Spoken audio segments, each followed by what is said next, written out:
More important information on the wind chill effect. Notice I didn't say index. I'll explain the difference.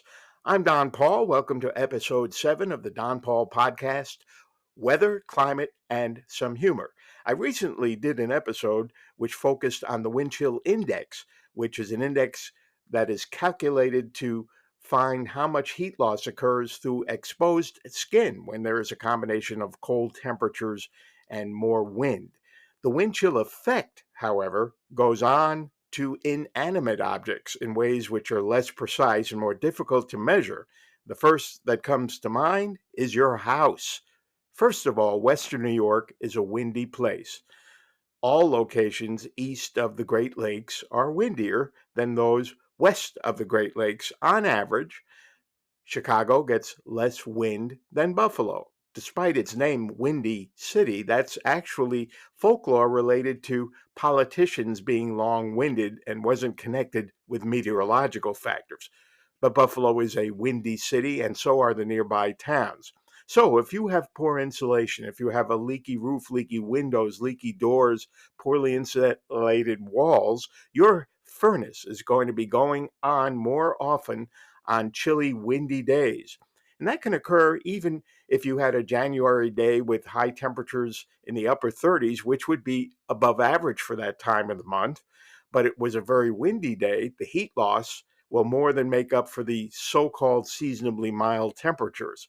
So it's something to keep in mind that heating degree days, which is a unit of measure which determines how many degrees the mean temperature for a given day is below a mean of 65 degrees. If the mean temperature on a cold day is 30 degrees for a day, that's 35 heating degree days. But these degree day units do not take into account the wind chill effect. Now, there are some complex equations to estimate heat loss through roofs. I certainly don't have them memorized, and even if I did, I would find no way to express them here in a podcast, but it's the basic principle.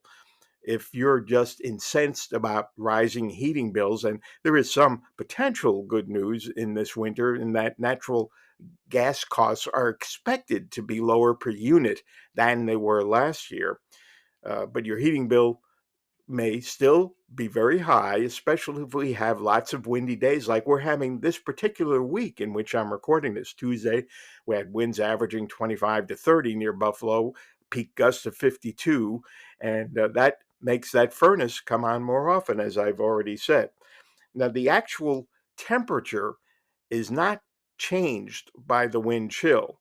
The ambient air temperature is simply reached more quickly on inanimate surfaces than it would be otherwise in tranquil conditions. So let's say you have a car parked facing into the wind and your antifreeze is below snuff and it's a really cold night, but it's also windy. That cold wind will cool the coolant, even if you ran your car during the day, to the ambient air temperature more quickly, placing you at some risk. Same goes with a last leg's battery.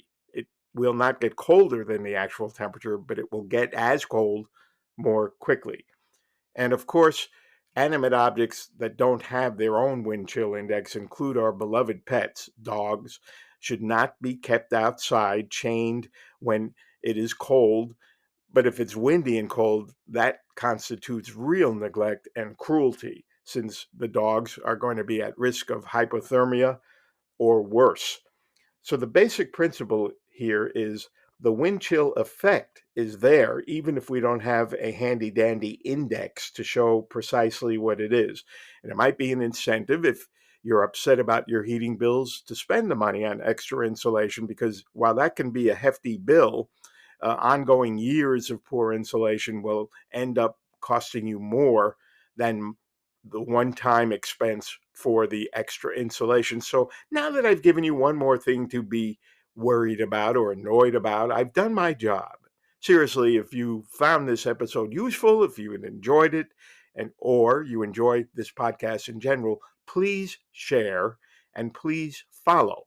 And I will be chatting with you again in a day or two.